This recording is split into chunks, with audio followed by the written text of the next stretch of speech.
Hello hi, അപ്പോൾ എല്ലാവരും happy ആയിട്ട് സേഫ് ആയിട്ട് സെറ്റായിട്ടിരിക്കുന്നു വിശ്വസിക്കുന്നു. ഞാൻ ഇപ്പോഴാണ് ആക്ച്വലി ഡൂഡിൻ്റെ ഒരു വീഡിയോ കണ്ടിട്ടുണ്ടായിരുന്നത്. പെരിന്തൽമണ്ണയിൽ കഴിഞ്ഞ ദിവസം, അതായത് ഇന്നലെ, ഒരു ഇവൻറ്റ് സംഘടിപ്പിക്കുക. അതിൽ ഡാബ്സി വന്നിട്ട് അവിടെ ഇഷ്യൂ ആയ കാര്യങ്ങളൊക്കെ നമ്മുടെ കുറച്ച് ദിവസം മുന്നേ ഇവിടെ കാസർഗോഡും അതുപോലെ ഒരു ഇവന്റ് വെച്ചിട്ടുണ്ടായിരുന്നു. 1M ഇവന്റ്സിന്റെ അവർ 1M നൈറ്റ് എന്ന് പറഞ്ഞിട്ട് ഒരു ഇവന്റ് വെച്ചിട്ടുണ്ടായിരുന്നു. അതിൽ നമ്മുടെ ബേബി ജീൻ അതുപോലെ തന്നെ ഡാബ്സി ഒക്കെ വന്ന പ്രോഗ്രാം ആയിരുന്നു. അതെങ്ങനെ വെച്ചിട്ടുണ്ടെങ്കിൽ നമുക്ക് ഗോൾഡൻ ഉണ്ട്, സിൽവർ ഉണ്ട്, അങ്ങനെ ഓരോ കാറ്റഗറി വൈസ് ആണ് അത് ടിക്കറ്റ്സ് ഇവർ കൊടുത്തത്. ഓക്കെ, അപ്പോൾ ഗോൾഡ് എന്ന് പറയുന്നത് എനിക്ക് തോന്നുന്നു 5,000 റുപ്പീസ് അങ്ങനെ എന്തോ, അല്ലെങ്കിൽ 3,000 5,000 ആ ഒരു റേഞ്ചിൽ വരുന്ന ടിക്കറ്റ്സ് ആണ് ഗോൾഡൻ വരുന്നത്. അത് എടുത്ത ആൾക്കാർ എങ്ങനെയാ വെച്ചാൽ ഫാമിലീസ് ആണ് അധികം എടുത്തിട്ടുള്ളത്. ഇങ്ങനെ വെച്ചിട്ട് നമുക്ക് പ്രൈവസി വേണം എന്നുള്ള രീതിയിൽ അത് ഇങ്ങനെ പാർട്ടീഷൻ ചെയ്ത് വെച്ചിട്ടുണ്ട്. ഗോൾഡ് ഇങ്ങനെ ഇത്ര സീറ്റ്സ് ആണ് ബുക്കിംഗ് ഉള്ളത്, അതുപോലെ തന്നെ സിൽവർ എത്രയാണെന്നൊക്കെ പറഞ്ഞിട്ട്. പിന്നെ ഇൻഫ്ലുവൻസേഴ്സിനും ഗോൾഡിലാണ് നമുക്ക് സീറ്റിംഗ് അറേഞ്ച്മെന്റ്സും കാര്യങ്ങളൊക്കെ തന്നിട്ടുണ്ടായിരുന്നത്. അങ്ങനെ ഫസ്റ്റ് ഉണ്ടായിരുന്ന ഗാനമേളയും കാര്യങ്ങളൊക്കെ അടിപൊളിയായിട്ട് കഴിഞ്ഞു. അത് കഴിഞ്ഞിട്ട് ഈ ഡാബ്സി വരുന്ന സമയത്ത് എന്ന് വെച്ചിട്ടുണ്ടെങ്കിൽ ഈ സിൽവർ ഉണ്ടല്ലോ, സിൽവർ ടിക്കറ്റ് വരുന്നത് 700 റുപ്പീസ് ആണ്. 700 റുപ്പീസ് എനിക്ക് തോന്നുന്നു പെർ പേഴ്സൺ അല്ലെങ്കിൽ പെർ ഫാമിലി അങ്ങനെയാണെന്നാണ് എൻ്റെ ഒരു വിശ്വാസം. അങ്ങനെ ഇതിപ്പം ഈ ടിക്കറ്റ്സ് ഒക്കെ ഇവർ ബുക്ക് മൈ ഷോയിൽ കൂടിയിട്ടാണ് എടുക്കുന്നുള്ളത്. അതുകൂടെ തന്നെ ഞാൻ തന്നെ ഒരു 4-5 സ്റ്റോറി ഇട്ടിട്ടുണ്ടായിരുന്നു. എന്താ വെച്ചിട്ടുണ്ടെങ്കിൽ ഒരു കോൺടാക്ട് നമ്പർ കൊടുത്തിട്ട് ഈ നമ്പറിൽ വിളിച്ചിട്ട് നിങ്ങൾക്ക് ടിക്കറ്റ്സ് ഗ്രാബ് ചെയ്യാൻ പറ്റും എന്നുള്ള രീതിയിൽ. അങ്ങനെ 700 കൊടുത്ത ആൾക്കാരാണ് ഈ ഗോൾഡിന്റെ ബാക്കിൽ വരുന്നത്. അതൊരു ചെയർ സീറ്റിംഗ് ആണ് വരുന്നത്. ഗോൾഡിൽ സോഫ വരുന്നുണ്ട്, അതുപോലെ തന്നെ ഒരു കുഷൻ വരുന്ന പോലെയുള്ള ചെയർ സീറ്റിംഗ് ഒക്കെ വന്നിട്ടുള്ള ഒരു അങ്ങനെയായിരുന്നു അതിന്റെ സീറ്റിംഗ് അറേഞ്ച്മെന്റ്സ് കാര്യങ്ങളൊക്കെ. അത് കഴിഞ്ഞ് ഈ പ്രോഗ്രാമൊക്കെ എല്ലാവരും നല്ല രീതിയിൽ എൻജോയ് ചെയ്ത് പോകുമ്പോൾ എൻ്റെ ഫാമിലി ഉണ്ട്, ആലോചിക്കണം, എൻ്റെ ഫാമിലിയും കൂടെ ഉണ്ടായിരുന്നു, ഡൂഡും ഉണ്ടായിരുന്നു ആ പരിപാടിക്ക്. പക്ഷേ ഡൂഡുണ്ടല്ലോ ഏറ്റവും അവസാനമാണ് എത്തിയത്, ഏറ്റവും അവസാനമാണ് ആളെത്തിയത്. അത് കഴിഞ്ഞ് ഡ്രസ് ചേഞ്ചിങ് അത് ഇതൊക്കെ എന്ന് പറഞ്ഞിട്ട് അവസാന ഒരു ഘട്ടമാകുമ്പോഴാണ് എത്തിയിട്ടുണ്ടായിരുന്നത്. നമ്മൾ സ്റ്റാർട്ടിങ് തൊട്ടിട്ട് അവിടെ ഉണ്ട്. ഇത് ഒന്നാമത്തെ കാര്യം, ഇവർ പ്രതീക്ഷിച്ച ക്രൗഡ് എനിക്ക് തോന്നുന്നു ഒരു 5,000 7,000 ആ ഒരു റേഞ്ചിലുള്ള ക്രൗഡാണ് പ്രതീക്ഷിച്ചിട്ടുണ്ടായിരുന്നത്. പോലീസുകാരുണ്ട്, ബൗൺസേഴ്സ് ഉണ്ട്, പിന്നെ ഇവരുടെ തന്നെ സൈഡിൽ നിന്നുള്ള വളണ്ടിയേഴ്സ് കാര്യങ്ങളൊക്കെ ഉണ്ട്. ആദ്യം തന്നെ ഞാൻ പറയാം, നമ്മുടെ കാസർഗോഡ് അങ്ങനെ ഇവൻറ്റ്സ് ഒന്നും നടക്കാറില്ല. സത്യം പറഞ്ഞിട്ടുണ്ടെങ്കിൽ അങ്ങനെ ഇവൻറ്റ്സ് കാര്യങ്ങളൊന്നും നടക്കാറില്ല. കാരണം എന്താ വെച്ചിട്ടുണ്ടെന്നുണ്ടെങ്കിൽ ഈ പറഞ്ഞ പോലെ എന്ത് ഇവന്റ് നടന്നാൽ അവിടെ പ്രശ്നമുണ്ടാകും എന്നുള്ള രീതിയിൽ ഒരു ഇവന്റോ കാര്യങ്ങളോ ഇത് ഞാൻ പറയുമ്പം ആൾക്കാർ അതെപ്പോഴാണെന്ന് ചിന്തിക്കേണ്ട. ഞാനൊരു ചെറിയൊരു ഉദാഹരണം ഞാൻ പറയാം. നമ്മൾ ഇവിടെ ഒരു മേഘമൽഹാർ എന്ന് പറഞ്ഞിട്ടൊരു പ്രോഗ്രാം ഉണ്ടായിരുന്നു. അതിലൊക്കെ ഗോൾഡൻ ടിക്കറ്റ് എടുത്ത് വേസ്റ്റ് ആയി പോയ ആളാണ് ഞാൻ. 2 ദിവസം മാത്രമേ ഇവർ പരിപാടി വെക്കാൻ സമ്മതിച്ചിട്ടുള്ളൂ. പിന്നെ ഇത് ചക്ക മാങ്ങ തേങ്ങ എന്നൊക്കെ പറഞ്ഞ് ആ പ്രോഗ്രാം പൂട്ടിച്ച്. പിന്നെ ഇവിടെ എന്ത് പരിപാടി വെച്ചാലും മടി നടക്കും. അതങ്ങനെയാണ്. എന്താ പറയുക, ഇപ്പം എല്ലാത്തിനും പോസിറ്റീവും നെഗറ്റീവും ഉണ്ടെന്ന് പറയുന്ന പോലെ കാസർഗോഡുകാർക്ക് കുറേ പോസിറ്റീവുകളുണ്ട്, അതുപോലെ തന്നെ നെഗറ്റീവും ഉണ്ട്. എല്ലാവരും അല്ല കേട്ടോ, നമ്മൾ പറഞ്ഞു കേട്ടിട്ടില്ലേ, ഒരു ബൗളിൽ പാലെടുത്തിട്ട് അതിലേക്ക് ഒരു ഡ്രോപ്പ് ചളിവെള്ളമോ അല്ലെങ്കിൽ ഒരു കളറോ ഒഴിച്ചു കഴിഞ്ഞാൽ അതിങ്ങനെ സ്പ്രെഡ് ആവുന്നുള്ള രീതിയിലാണ്. ഒരാൾ ചെയ്ത് കഴിഞ്ഞാലും കാസർഗോഡ്, ഇപ്പം ഞാൻ ചെയ്ത് കഴിഞ്ഞാലും കാസർഗോഡ് എന്നേ പറയുള്ളൂ. കാസർഗോഡ് ഒരാൾ എന്ന് പറയില്ല, കാസർഗോഡുകാരി അങ്ങനെ പറയുള്ളൂ. അങ്ങനെ ഈ പ്രോഗ്രാമൊക്കെ ബേബി ജീൻ വരുന്നു. ആ ബേബി ജീൻ വരുമ്പോൾ തന്നെ ഏകദേശം ഏറ്റവും ബാക്കിലാണ് നമ്മൾ കൗണ്ടറിൽ നിന്ന് ടിക്കറ്റ് എടുത്ത ആൾക്കാർക്കുള്ള സെപ്പറേറ്റ് ചെയ്തിട്ടുള്ള ഒരു ഏരിയ വരുന്നുള്ളത്. ഓക്കെ, അത് കഴിഞ്ഞിട്ട് അത് തുടങ്ങി പ്രോഗ്രാം ഒന്ന് ഹരം പിടിച്ചു വരുന്ന സമയത്ത് എന്തെങ്കിലും കുറേ കുട്ടികളെന്ന് പറഞ്ഞു കഴിഞ്ഞാൽ ഈ 10ാം ക്ലാസ് +1 +2 ആ ഒരു ഡിഗ്രി റേഞ്ചിലുള്ള കുട്ടികൾ കുറേയൊക്കെ കയറി. അവിടേക്കെന്ന് പറഞ്ഞിട്ടുണ്ടെങ്കിൽ ഇവർ 2 ഗേറ്റാണ് എൻട്രൻസ് കൊടുത്തിട്ടുണ്ടായിരുന്നത്. ഒന്ന് VIP എൻട്രി, അതുപോലെ തന്നെ ഈ ടിക്കറ്റ് കൊടുത്തിട്ടുള്ള എൻട്രി.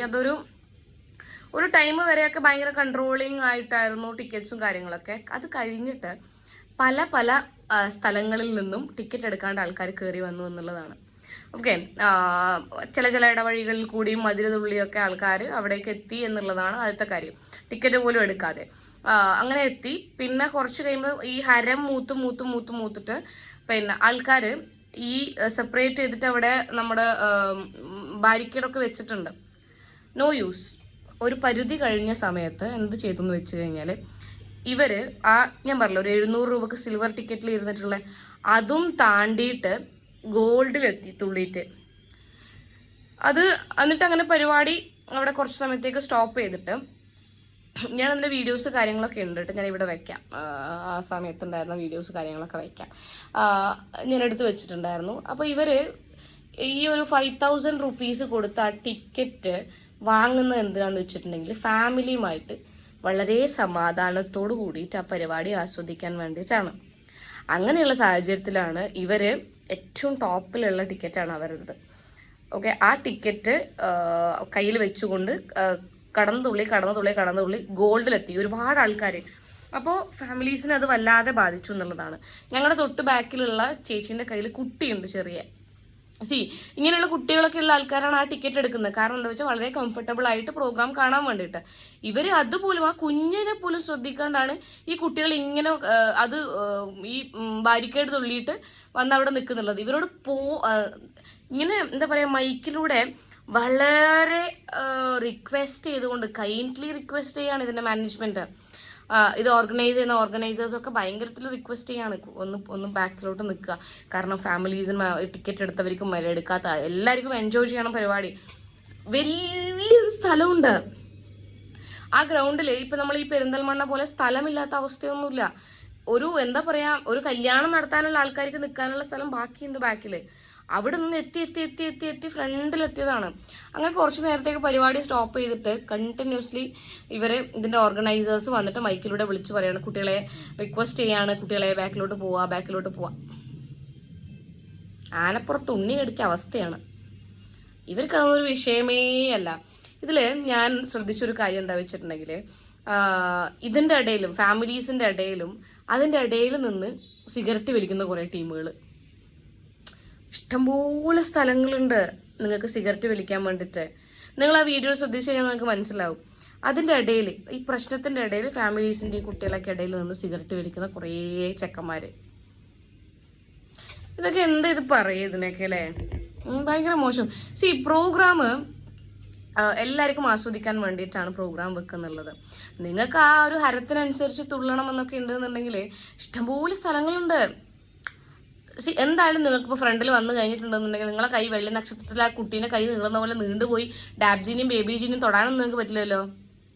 ഡാൻസ് കളിക്കാനല്ലേ, അല്ലെങ്കിൽ വീഡിയോ എടുക്കാനല്ലേ, അതിലൊക്കെ ഇഷ്ടംപോലെ സ്ഥലങ്ങളുണ്ട്. അപ്പം അങ്ങനെ കയറി വന്ന് അലമ്പായി.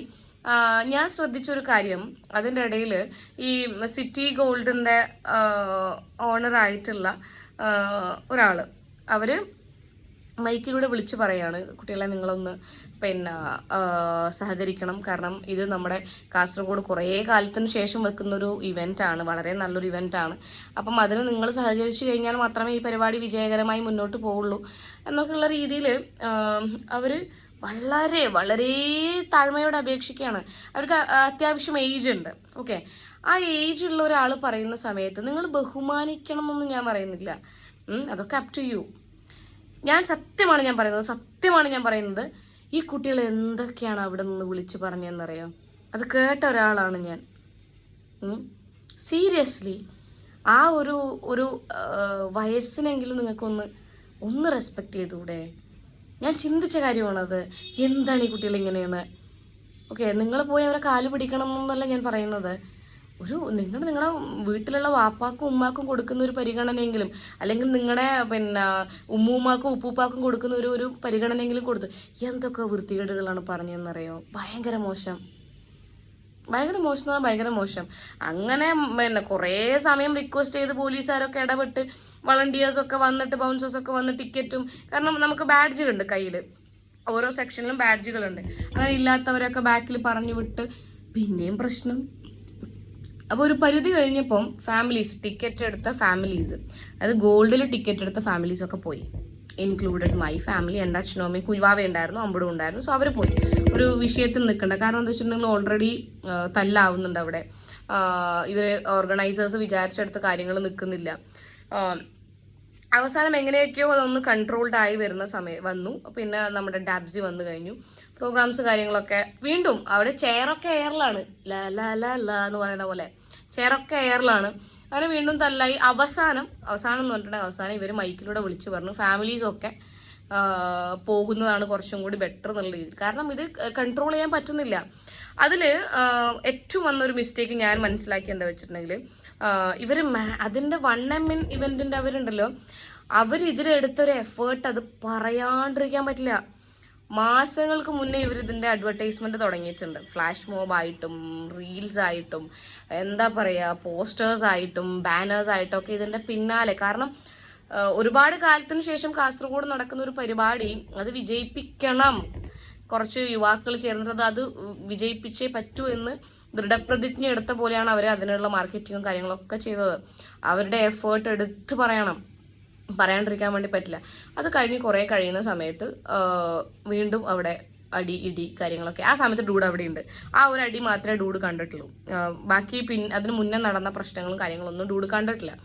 അങ്ങനെ പ്രോഗ്രാം പോലീസുകാർ പറഞ്ഞു മതി, ഇനി പ്രോഗ്രാം മുന്നോട്ട് കൊണ്ടുപോകുകയാണെന്ന് ഇതിനേക്കാളും അപകടമായി മാറും എന്നുള്ള ഇതിൽ പറഞ്ഞ് അതങ്ങനെ അവസാനിച്ചൊരു പരിപാടിയാണ്.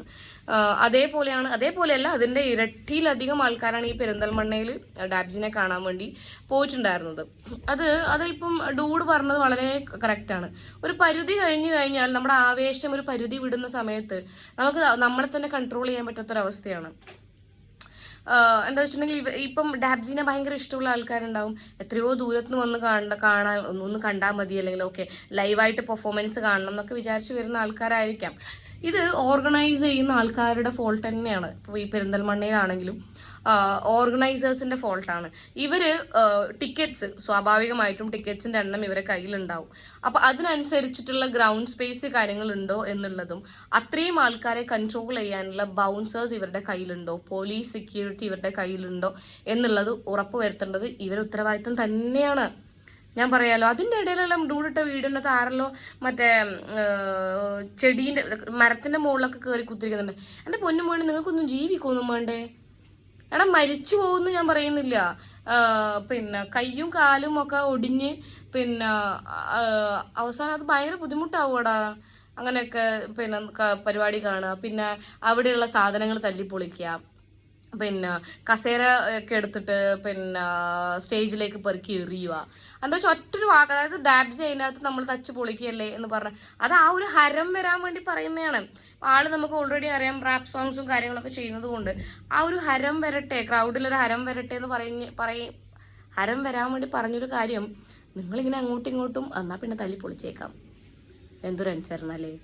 അങ്ങനെയല്ല അത്. കാരണം ഇപ്പം കാസർഗോഡ് ആയാലും മലപ്പുറം ആയാലും ഏത് ജില്ലയിലായാലും നമ്മുടെ ജില്ലയിൽ നടക്കുന്ന ഒരു പരിപാടി വളരെ വിജയകരമായിട്ട് അവസാനിക്കണം എന്നുള്ളത് നമ്മൾ ചിന്തിക്കണം. നമ്മൾ തന്നെ ആദ്യം അടി ഉണ്ടാക്കാൻ ചുക്കാൻ പിടിച്ചു കഴിഞ്ഞാൽ അത് ഇങ്ങനെയൊക്കെ ബുദ്ധിമുട്ടാണ്. അപ്പോൾ എവിടെയായാലും ഞാനത് കഴിഞ്ഞിട്ട്, കാരണം ഞാൻ ആ പ്രോഗ്രാമിന് എൻ്റെ കസിൻസിനെയൊക്കെ കൊണ്ടുവന്നിട്ടുണ്ടായിരുന്നു ഫ്രം കാലിക്കറ്റ്. കൊല്ലത്ത് നിന്നുള്ള ആൾക്കാരുണ്ടായിരുന്നു നമ്മുടെ കൂടെ. ഇവരുടെയൊക്കെ മുന്നിൽ നമ്മൾ ഇൻസൾട്ട് ആവുകയാണ്. ഇവർ നമ്മുടെ അടുത്ത് പറയും നമ്മുടെ അവിടെ വെച്ച ആ പരിപാടിൻ്റെ വീഡിയോസ് കാണിച്ചു തരുന്നു, അങ്ങനെയാണ് ഇങ്ങനെയാണെന്നൊക്കെ പറയുന്നു. എന്താണിതെന്നൊക്കെ ചോദിച്ചാൽ നമുക്ക് ഉത്തരവില്ല. കാരണം അവരുടെ അടുത്ത് നമുക്ക് എക്സ്പ്ലെയിൻ ചെയ്യാൻ, ന്യായീകരിക്കാൻ ഇല്ല. അവർ കണ്ണുകൊണ്ട് കണ്ട കാര്യങ്ങളാണ്, ചെവിയോട് കേൾക്കുന്നതാണ്, അവിടുന്ന് കുട്ടികൾ പറഞ്ഞ കാര്യങ്ങളൊക്കെ. അതല്ലല്ലോ, അതെനിക്ക് പറയാണ്ടിരിക്കാൻ പറ്റില്ല. ഭയങ്കര മോശമായിരുന്നു പറഞ്ഞാൽ ഭയങ്കര മോശമായിരുന്നു. കുട്ടികൾ വെരി ബാഡ്. ഓക്കെ, പിന്നെ വന്നൊരു ഫോൾട്ട്, നമ്മുടെ ഇവിടുത്തെ ഒരു ഫോൾട്ട് എന്താ വെച്ചിട്ടുണ്ടെങ്കിൽ, ഈ പിന്നെ വളണ്ടിയേഴ്സ് എന്ന് പറഞ്ഞാൽ, അതായത് ഈ പ്രോഗ്രാമിൻ്റെ തന്നെ കുറച്ച് ആൾക്കാർ വളണ്ടിയേഴ്സായി നിൽക്കുന്നുണ്ടായിരുന്നു. ഇവരുടെ സൈഡിൽ നിന്ന് വന്ന ഏറ്റവും ആദ്യത്തെ ഫോൾട്ട് എന്താണെന്ന് വെച്ചിട്ടുണ്ടെങ്കിൽ, ഇവരാണ് ആദ്യം തുള്ളുന്നത്. ഇവർ തുള്ളുന്ന സമയത്ത്, ബാഡ്ജ് ഇട്ട ആൾക്കാർ തുള്ളുന്ന സമയത്ത് ബാക്കിയുള്ള ആൾക്കാർ എന്താ വിചാരിക്കുന്നത്, ഓക്കേ നമുക്ക് പെർമിഷൻ കിട്ടി എന്നുള്ള രീതിയിലാണ്. വളണ്ടിയേഴ്സിൻ്റെതായിട്ടുള്ള നിങ്ങൾ ഏൽപ്പിച്ച ഡ്യൂട്ടി എന്താണോ അത് ചെയ്യുക. അതിൻ്റെ ഇടയിൽ നമുക്ക് തോന്നും, സ്വാഭാവികമാണ്, ഡാൻസ് കളിക്കാം എന്നൊക്കെ തോന്നും. പക്ഷെ ഏൽപ്പിച്ച ഡ്യൂട്ടി കഴിഞ്ഞിട്ടല്ലേ നമ്മുടെ ഉള്ളിലുള്ള അത് അടക്കി വെക്കണം. അതിനാണ് വളണ്ടിയർ ആവുന്നത്. ഞാൻ ഇവിടെ കണ്ടൊരു ഫോൾട്ട് അത് തന്നെയാണ്. ഇവർ കളിക്കുന്ന സമയത്ത് ബാക്കിലുള്ള ക്രൗഡ്, അല്ലെങ്കിൽ ഇപ്പോൾ കയറി വന്ന ക്രൗഡ് വിചാരിക്കുന്നത് അവരുടെ ഫ്രണ്ട്സ് ആയിരിക്കും അതിനകത്തുള്ളത്. അപ്പം എന്താ വിചാരിക്കുന്നത്? ഇപ്പം സ്വാഭാവികമാണത്. ഞാനൊരു വളണ്ടിയറാണ്, ഞാൻ തുള്ളിക്കഴിഞ്ഞാൽ എൻ്റെ ഫ്രണ്ട്സ് എന്ത് വിചാരിക്കുമ്പോൾ ഒക്കെ മാൺ എന്ന് പറഞ്ഞാൽ തുള്ളും. ഇവിടെ കണ്ട ഏറ്റവും വലിയ ഫോൾട്ട് അതാണ്. പിന്നെ ഇപ്പം നമ്മൾ ബാക്ക് ടു പെരിന്തൽമണ്ണ വരികയാണെന്നുണ്ടെങ്കിൽ ആ പ്രോഗ്രാം നിർത്തിവെച്ച് ഡാബ്സിക്ക് പോവേണ്ടി വന്നു എന്നുള്ളതാണ്. ഇതൊക്കെ കൊണ്ട് തന്നെയാണ് നമ്മുടെ നാട്ടുകാർ, നമ്മുടെ നാട്ടിലൊരു പരിപാടി വിജയിക്കാത്തതും അല്ലെങ്കിൽ വേറെ പരിപാടികളൊന്നും വരാത്തതുണ്ടല്ലോ നമ്മുടെ കയ്യിലിരിപ്പ് കൊണ്ടാണ് എന്നുള്ളത് എന്ന് മനസ്സിലാക്കുന്നു അന്ന് എല്ലാ പരിപാടിയും വിജയകരമാകും. ഞാനിവിടെ ആസ്വദിക്കാൻ വന്നതുപോലെ തന്നെ ബാക്കിയുള്ളവരൊക്കെ ഇത് ആസ്വദിക്കാൻ വന്നത് തന്നെയാണ്. അവർക്ക് അതിനുള്ള വഴി ഉണ്ടാക്കി കൊടുക്കണം എന്ന് നമ്മൾ എന്ന് ചിന്തിക്കുന്നു അന്ന് എല്ലായിടത്തുള്ള പരിപാടിയും അടിപൊളിയാകും. ഇപ്പം മലപ്പുറം ആയാലും കാസർഗോഡായാലും കോഴിക്കോടായാലും എവിടെയുള്ള പരിപാടി അടിപൊളിയാകും. അത് നമ്മൾ ചിന്തിക്കുന്നിടത്താണ് കാര്യം. അല്ലാണ്ട് അത് അടിയുണ്ടാക്കാൻ ഉദ്ദേശിച്ച് കച്ചകെട്ടി വിട്ടുനിറങ്ങുന്നവരോട് നമുക്ക് പറഞ്ഞിട്ട് കാര്യമില്ലല്ലോ. ഇവിടെ എന്തോ പെരിന്തൽമണ്ണയിലെന്തോ പിന്നെ റീഫണ്ട് ചോദിച്ചിട്ട് കിട്ടിയില്ല, അല്ലെങ്കിൽ റീഫണ്ട് കൊടുക്കാമെന്നാരോ മൈക്കിൽ വിളിച്ചു പറഞ്ഞിട്ട് കൊടുത്തില്ല, അങ്ങനെ കൗണ്ടർ തല്ലിപ്പൊളിച്ചു. അതൊക്കെ ഭയങ്കര മോശമാണ്. നിങ്ങൾ ഈ ഇവന്റ് മാനേജ്മെന്റിന്റെ ടീം സെറ്റ് ചെയ്ത സാധനങ്ങളൊക്കെ അടിച്ചു പൊളിക്കുക എന്ന് പറയുന്നത് ആ പ്രോഗ്രാം നടക്കാത്തത് തന്നെ അവർക്ക് നഷ്ടമാണ്. അതിന്റെ പുറത്ത് നിങ്ങൾ ഈ കാണുന്ന ലൈറ്റ് ഊരിക്കൊണ്ടുപോവുക, പിന്നെ സ്പീക്കർ തല്ലിപ്പൊളിക്കുക, അതൊക്കെ എത്ര നഷ്ടമാണ് അവർക്ക്. നഷ്ടത്തിന്റെ പുറത്ത് നഷ്ടം ഉണ്ടാക്കി വെക്കുക എന്ന് പറഞ്ഞത്. പിന്നെ അവിടെ ആ സ്റ്റോള് നിങ്ങൾ എന്താ വിചാരിക്കുന്നത്, ഈ ഓർഗനൈസേഴ്സിന്റെ പൈസ കൊണ്ട് ഇട്ടതെന്നാണോ? നോ.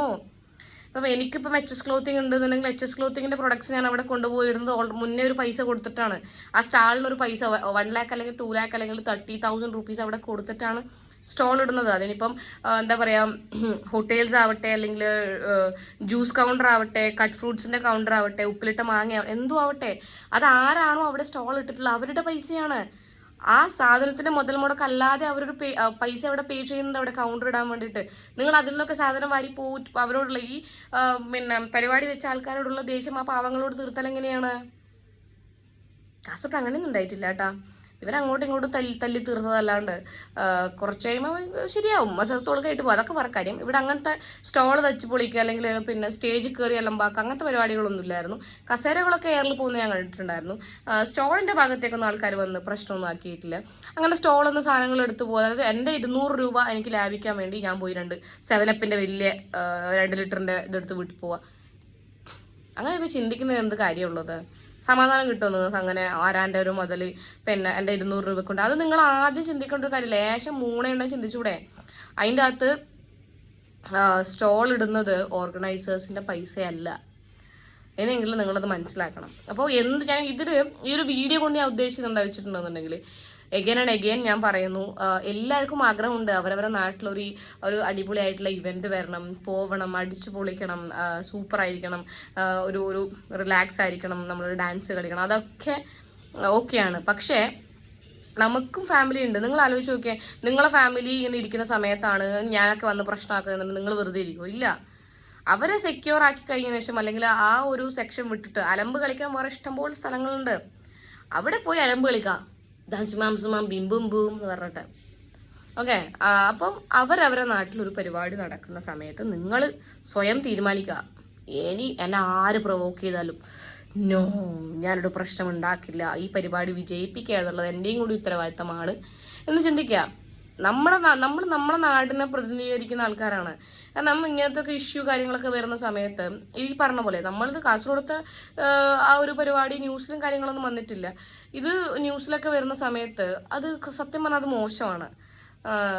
നാട്ടിൽ ഇങ്ങനെ ഒരു പരിപാടി വെച്ച് അത് സ്റ്റോപ്പ് ചെയ്യേണ്ടി വന്നു എന്നൊക്കെ പറയുന്നത് സത്യസന്ധമായിട്ട് ഞാൻ പറയട്ടെ, അത് ഭയങ്കര അഭിമാനമുള്ള കാര്യമൊന്നുമല്ല, അത് മോശം തന്നെയാണ്. നമ്മുടെ നാട്ടിൽ നമ്മൾ തന്നെ പറയിപ്പിക്കുന്ന ഒരു അവസ്ഥയിലേക്ക് എത്തിക്കാണ്ടിരിക്കുക. എന്ത് പരിപാടി നാട്ടിൽ, അതായത് ചെറുതാവട്ടെ വലുതാവട്ടെ, എന്ത് പരിപാടിയും നാട്ടിൽ നടക്കുന്ന സമയത്ത് അത് മാക്സിമം വിജയിപ്പിക്കുക എന്നുള്ളതായിരിക്കണം നമ്മുടെ ഏക ലക്ഷ്യം. അല്ലാത്ത പക്ഷെ ഇങ്ങനെയൊക്കെ ഉണ്ടാവും.